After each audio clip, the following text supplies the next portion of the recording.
vais vous parler des fonctions d'Excel.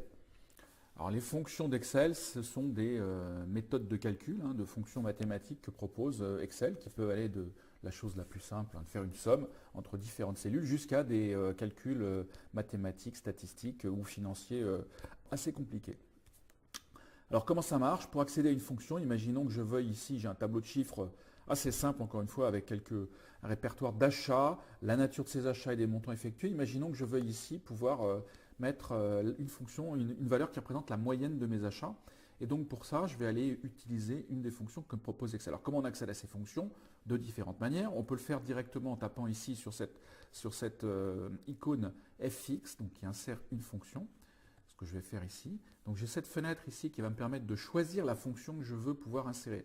Alors on le voit à différentes manières. Je peux d'une part rentrer un petit peu de texte ici qui représente ce que je suis en train de vouloir faire. Et Excel va me proposer les fonctions qui se rapprochent le plus.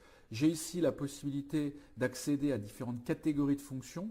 Moi, pour ce qui me concerne, je veux calculer la moyenne des achats. Donc je cherche une fonction qui parle de moyenne. Donc je tape moyenne ici, entrée. Et là, Excel me propose les principales fonctions qui correspondent à ce mot-clé que je viens de taper. Alors, ce n'est pas quelque chose de très fin, on ne peut pas raffiner beaucoup la recherche, mais ça permet déjà de faire un premier tri. Donc, en l'occurrence, je vois ici, moi, j'ai une fonction simple, une moyenne simple, pardon. Donc, je vois ici cette moyenne qui apparaît là. Donc, avec une petite explication, alors à la fois des différents paramètres que je vais devoir rentrer, et puis une explication de ce que va faire cette fonction.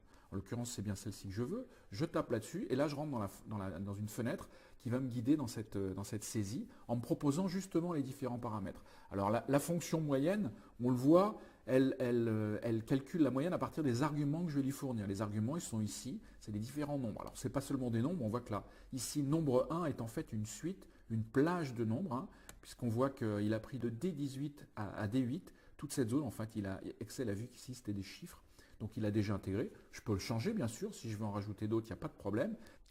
Notez qu'Excel visualise dans cette boîte de dialogue le résultat de la fonction avec les arguments choisis, ce qui permet de vérifier. Et ici, en l'occurrence, on voit ici 39,7. Bien, donc là, j'ai effectivement inséré cette fonction simple. On a des fonctions un peu plus sophistiquées. Alors imaginons justement, je souhaite pouvoir ici dans ce tableau de chiffres présenter des sommes par catégorie. Alors il y a différentes façons de le faire, mais là je vais utiliser une fonction pour faire ça simplement. Et je vais donc, par exemple, ici dire je veux le total des achats cinéma dans la cellule à côté. Et donc pour ça, je vais utiliser une nouvelle fonction. Donc là, ce que je veux faire, c'est sommer les achats quand la nature des achats est cinéma.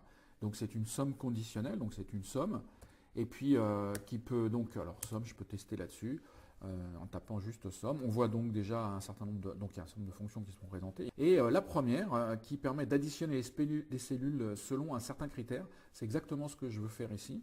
Donc en l'occurrence, je clique OK là-dessus, je rentre dans le même champ. Là, donc, il me demande ici, premier paramètre de cette fonction, la plage de cellules sur laquelle je vais appliquer la fonction. Je vais faire une somme en fonction de critères que j'ai là. Donc, mon champ ici, c'est effectivement ce champ-là, constitué de ces deux cellules. Très bien. Deuxième chose, quel est le critère? Le critère, j'ai dit que c'était cinéma. Donc, il suffit que je clique sur le mot cinéma qui est ici, voilà. Et enfin, le dernier point, sur quelle plage, qu'est-ce que je veux effectivement additionner? Ben, c'est cette zone-là, en fait, sur lequel je souhaite faire des additions. Hop, voilà. Et je clique ici. Voilà. Et donc là, on a ainsi pu insérer cette fonction. Alors ces fonctions, on peut les insérer de différentes manières. Quand vous les connaissez, vous pouvez aussi taper directement dans une cellule égale et vous commencez à taper des lettres correspondant au nom de la fonction que vous recherchez. Et donc là, en l'occurrence, vous allez voir qu'automatiquement, Excel va me présenter les différentes fonctions qui correspondent à ce que je suis en train de faire. Donc là, imaginons que je suis en train de vouloir écrire somme, et comme tout à l'heure, la même somme, point ci. Donc on voit qu'il me les présente et il réduit cette liste-là. Dès que j'ouvre une parenthèse, il va me présenter les paramètres que j'ai dessous. Alors on voit dans cette façon de représenter, j'ai des choses en gras et des choses qui sont en caractère standard. Ce qui est en gras, c'est le paramètre sur lequel je suis. Donc là, en l'occurrence, effectivement, ce qu'il attend, c'est la plage. Donc comme tout à l'heure, imaginons que je vais faire ça. Cette fois-ci, on va regarder pour les dépenses de type théâtre.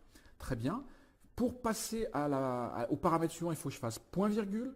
C'est le champ séparateur. Et là, on a vu que maintenant, c'est le paramètre suivant qui est passé en gras, critère. Donc le critère, en l'occurrence ici, imaginons que je veuille sommer mes dépenses de théâtre, puis ensuite point virgule, et il me redemande la zone sur laquelle je veux effectivement effectuer les sommes, c'est bien celle-ci. Et alors, je peux refermer la parenthèse ici, j'ai pas besoin, c'est la dernière, et la parenthèse fermante de fin, Excel la rajoute tout seul. Mais c'est la seule, sinon les parenthèses, il faut faire très attention dans les formules, il faut toujours qu'on ait une parenthèse fermante pour une parenthèse ouvrante. Voilà, je le fais sans fermer, entrée, et voilà. Et donc là maintenant, j'ai mon total de dépenses de type théâtre, tel qu'il l'a bien effectué. Si je clique à l'intérieur de cette zone-là, vous allez voir que Excel me présente de façon graphique avec des encadrés et des couleurs différentes les éléments que j'ai dans ma formule. Donc ça permet d'avoir en un coup d'œil, de voir sur quoi s'applique ma formule. Là, on voit en l'occurrence, par exemple, que j'ai ici une dépense, ce champ cinéma, donc cette variable en vert qui correspond à la couleur ici verte et celle que je retrouve ici. La couleur bleue, c'est la couleur de l'encadré global, de l'objet. Quand je me promène dessus, on le voit qui passe en couleur plus foncée.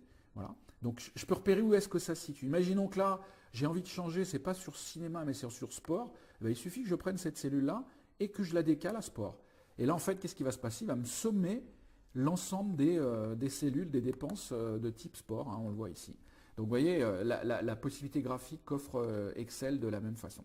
Voilà, très rapidement, un tour d'horizon très simple de l'utilisation des fonctions d'Excel.